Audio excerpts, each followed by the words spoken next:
Socialists often claim to be champions of the working man and claiming how they want to empower the workers to negotiate better pay, better wages. Well, do doctors and medical professionals not reserve this right? Because it doesn't look like they have it in Cuba, where they get paid in wages that would be considered well below the poverty line in the United States, and often have to go on these wonderful humanitarian missions, not out of the goodness of their heart, but because they want to make more money.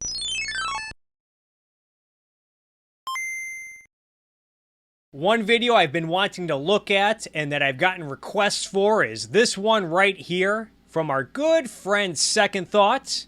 Does capitalism really drive innovation?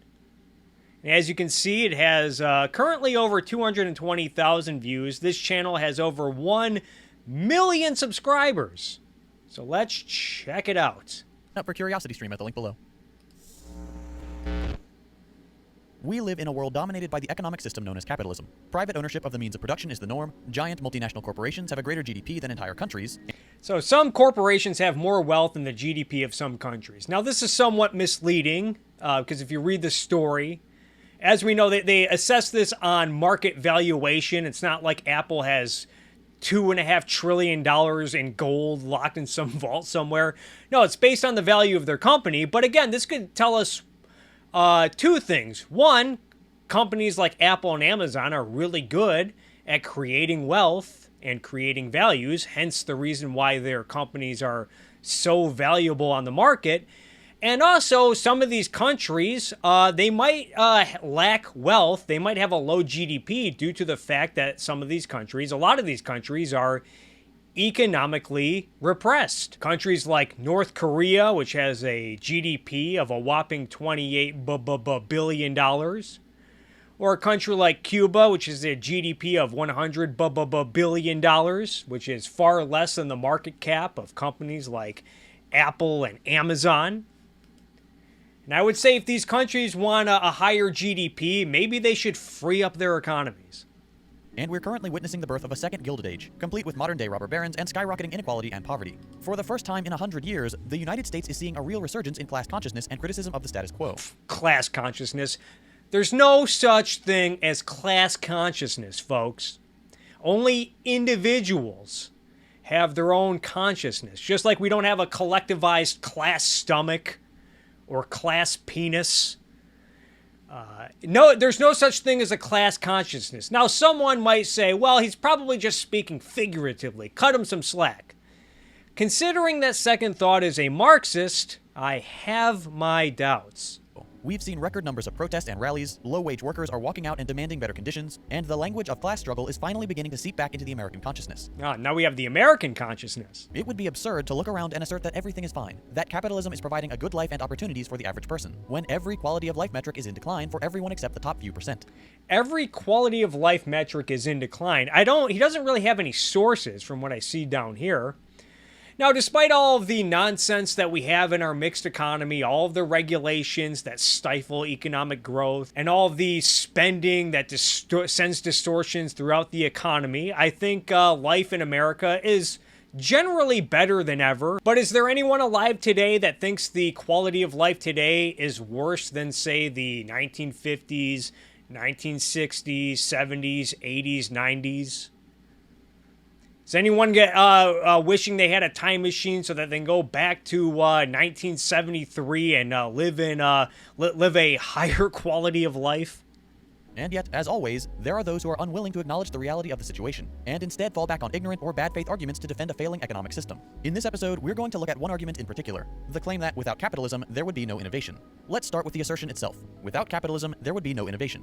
There would sure be a lot less of it. What does this imply? It suggests that the sole motivating factor for anyone to do anything is money, the profit motive. It suggests that the only reason society has advanced is because of capitalism. This is quite the claim, and as we'll see shortly, it is incorrect in both regards. Now, I would say, again, the ultimate source of innovation is the mind, is reason, and that's why capitalism is good, because capitalism is what frees individuals up from force and coercion to use their mind, to think, use their mind to live, to survive, to make life better. And I would say that the profit motive is definitely a factor. When you consider the profit motive, it's not only a big factor for billionaire innovators like Andrew Carnegie, who oversaw innovation in the steel industry, Henry Ford, who saw innovation in the automobile industry by making the automobile affordable to the masses, Rockefeller, Jeff Bezos, you got Steve Jobs and Bill Gates, who have overseen a lot of innovation in tech and computers and whatnot, Sam Walton. But how do all these billionaires, how do they get their innovative businesses off the ground in the first place? They usually have to raise money from investors who are looking to get a long-term return on their investment.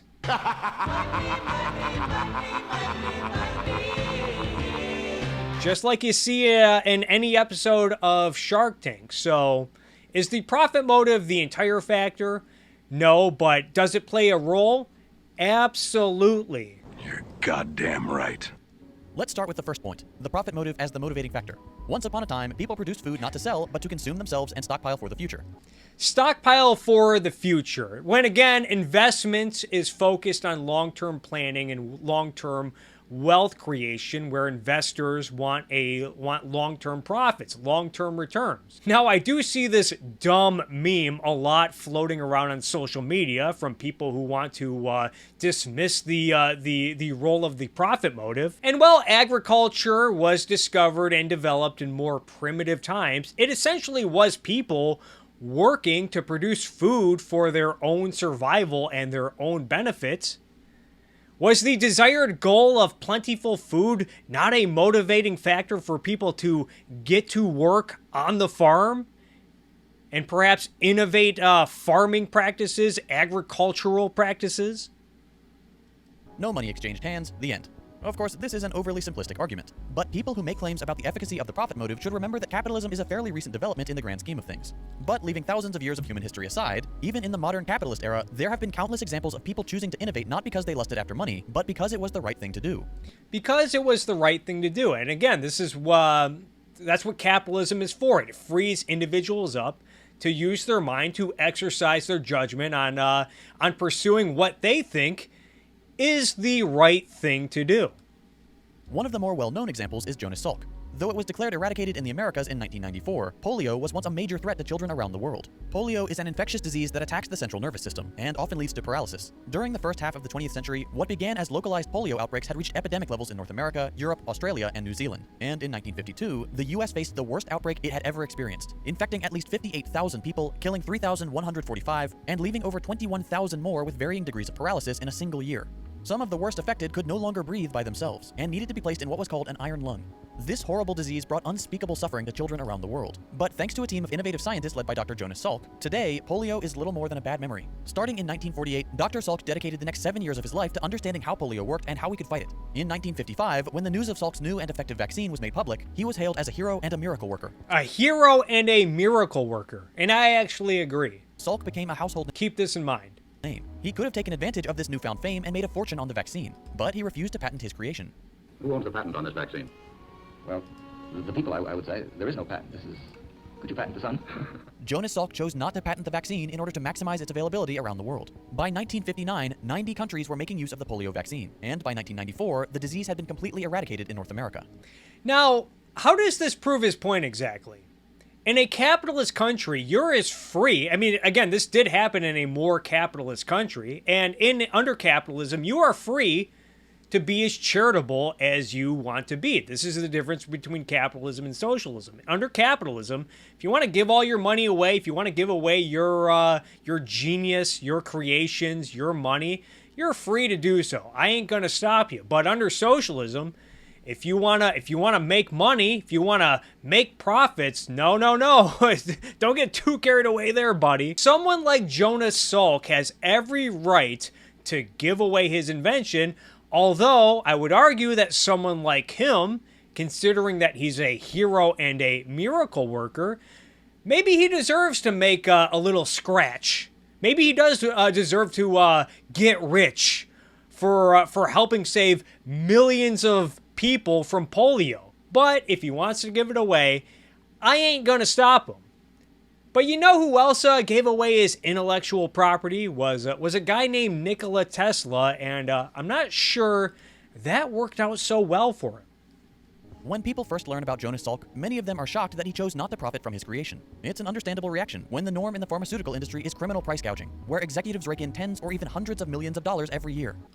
Now, there is a lot of truth to this, and a reason for this is because the current regulatory system in the United States deliberately incentivizes drug companies to make new drugs for rare diseases.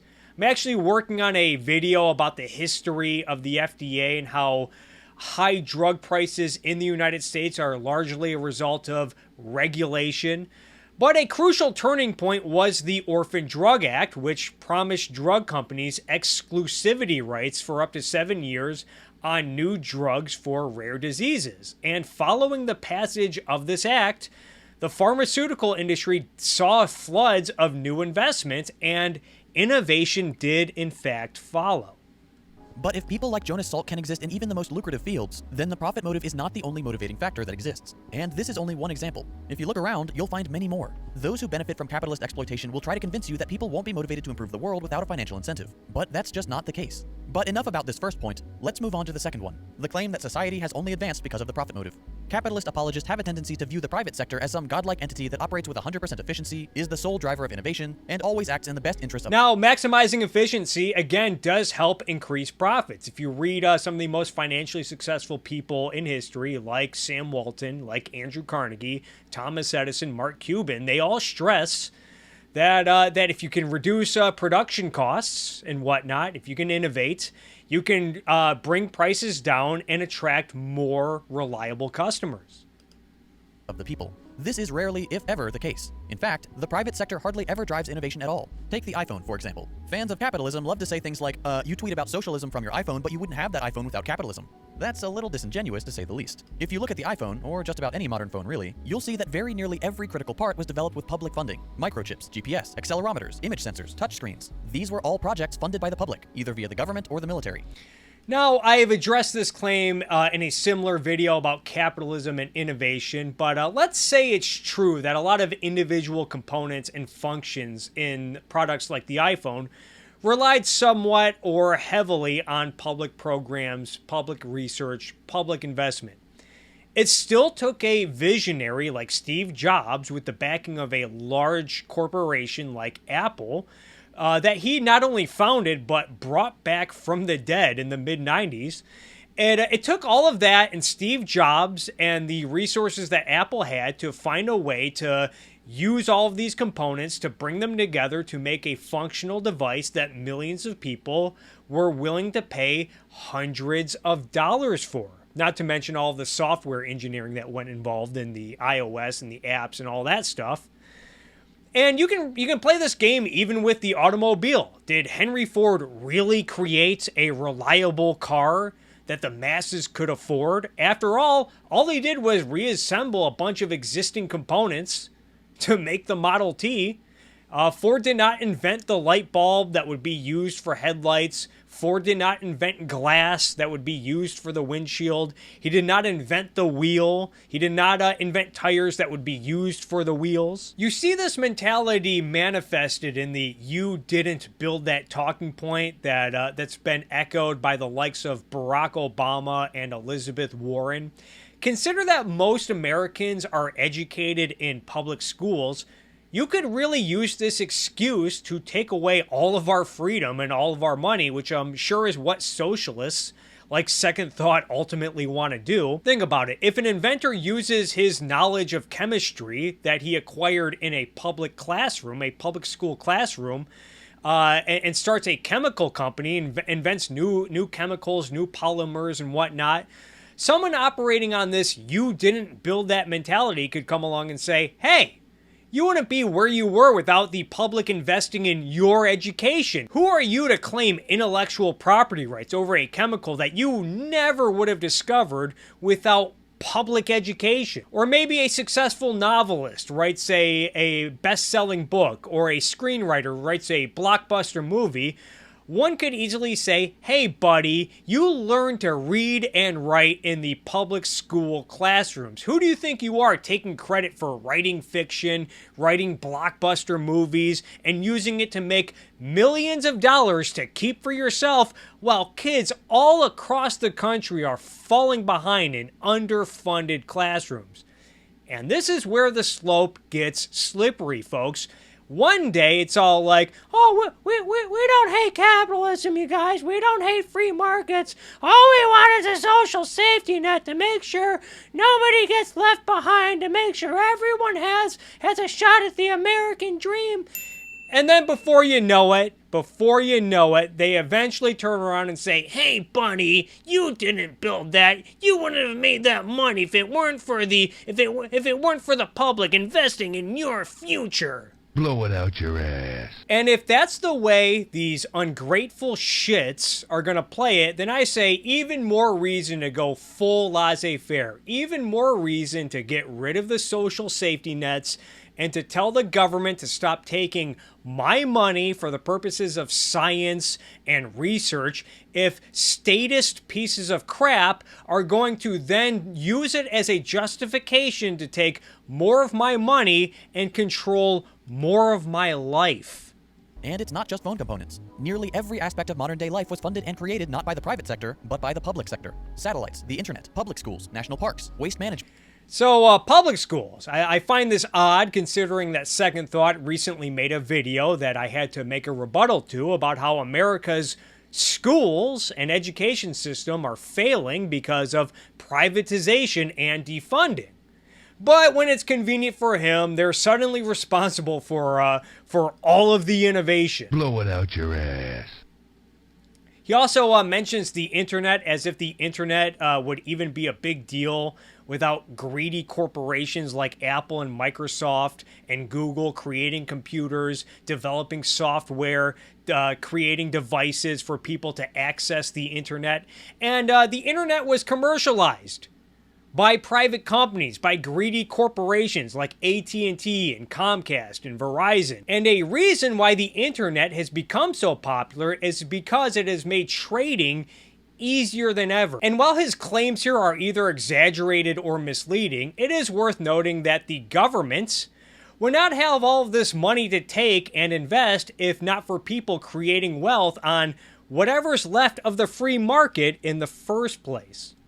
Water infrastructure. Things we rely on and take for granted today are the result not of this supposed capitalist innovation, but of public programs. The private sector rarely drives innovation. Even the internet's favorite faux futurist, Elon Musk, is only able to pursue his vanity projects because of billions of dollars of government funding. And he has a good point. I say cut them off. Cut all of these businesses off. Tell all of these businesses and corporations, no more subsidies, no more favors, and if you fail, don't come crawling to us begging for a bailout.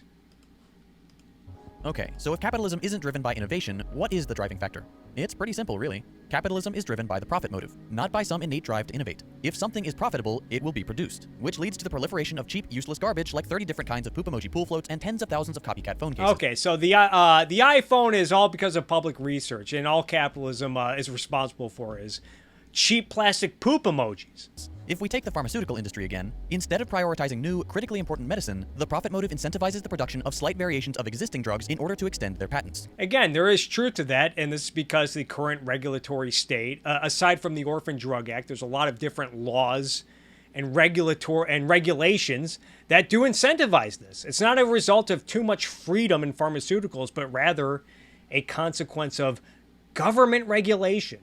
In this way, capitalism actually prevents innovation by demanding that funding be allocated towards the most profitable ventures, not the ones that will do the most good or drive humanity forward. But this isn't the case everywhere. If we take a country like Cuba, where healthcare is nationalized, we see a completely different approach. Since they're not beholden to the profit motive, Cuba has made astounding medical advances even with a drastically lower GDP than the US, not to mention decades of crippling US sanctions. Oh no, not sanctions, you guys!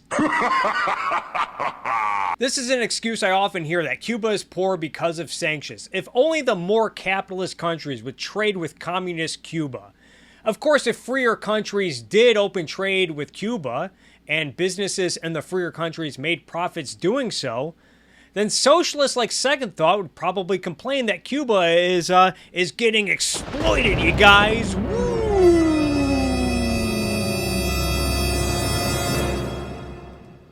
Cuban doctors are renowned the world over, and during the pandemic, they not only easily handled their own outbreak, they also sent their doctors and medical supplies to countries who needed them most, all without the expectation of any kind of profit. Again, capitalism will not produce results unless there is a profit to be made. Because of this, hundreds of thousands of Americans continue to suffer, while countries like Cuba make accommodations for humanitarian crises, with no expectation of profit. But let's move on to... With no expectation of profit. These heroic doctors in Cuba, they're not in it for the money or the profits, you guys. These doctors, they're in it for the love and compassion toward their fellow man and the less fortunate. First off, let's talk about how handsomely these Cuban doctors are paid in the workers' paradise of Cuba.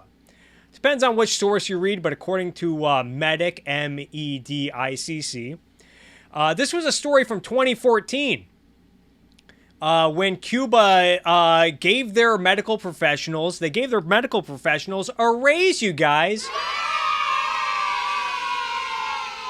Cuba's government announced that doctors, nurses, and dentists will receive double, and some nearly triple, their current salaries by June 1st.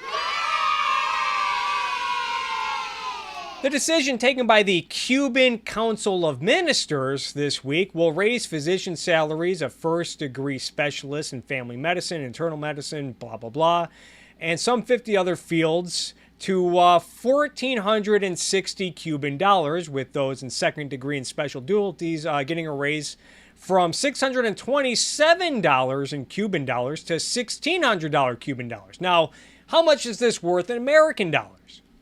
At current exchange rates, $1 is roughly 21 Cuban dollars, making the $1,460 salary worth about $70 a month. According to other stories, Cuba is proud of its, this is according to Stat News, Cuba is proud of its government-run healthcare system and its skilled doctors, but even with a raise 2 years ago, the highest paid doctors make about $67 a month, while nurses top out at $40 a month. This is a story about how the Cuban doctors have to get side jobs like driving cabs to make up for their meager pay. Another story, according to NBCnews.com, states that Cuban doctors, while they would like to work in better conditions, more on that in a minute, the missions, these humanitarian missions, allow them to earn significantly more than their $70 to $100 monthly salary at home. And again, these pay rates are set by the Cuban Council of Ministers, a government agency in Cuba. And I can't help but think, doesn't this sort of go against a lot of what socialists like Second Thought preach? You know, that's a really good question. Socialists often claim to be champions of the working man and claiming how they want to empower the workers to negotiate better pay, better wages. Well, do doctors and medical professionals not reserve this right? Because it doesn't look like they have it in Cuba, where they get paid in wages that would be considered well below the poverty line in the United States, and often have to go on these wonderful humanitarian missions, not out of the goodness of their heart, but because they want to make more money.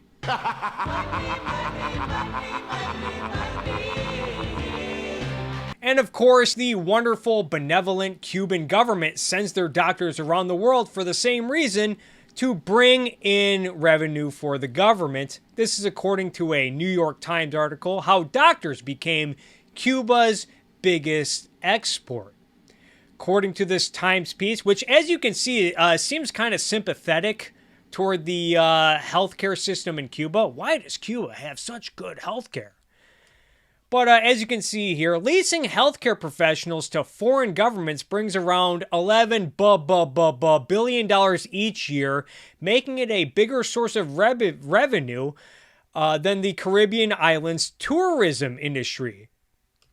Goes on to say down here that it's not about altruism, as someone like Second Thought might have you believe. A few years after Venezuela had its own socialist revolution in 1998, the two left-wing countries entered into a symbiotic relationship. Oil-rich Venezuela sends Cuba cash and subsidized oil shipments. What about climate change, you guys? They send them oil shipments to the island in exchange for highly educated professionals, including not only doctors, but also intelligence, blah, blah, blah, blah, blah, blah, blah. What's it like for the doctors? Where Cuba gets badly needed cash and foreign countries get badly needed medical expertise, the doctors themselves have an equally clear incentive to work abroad. Cuba's monthly minimum wage is around $25, rising to around $50 for doctors.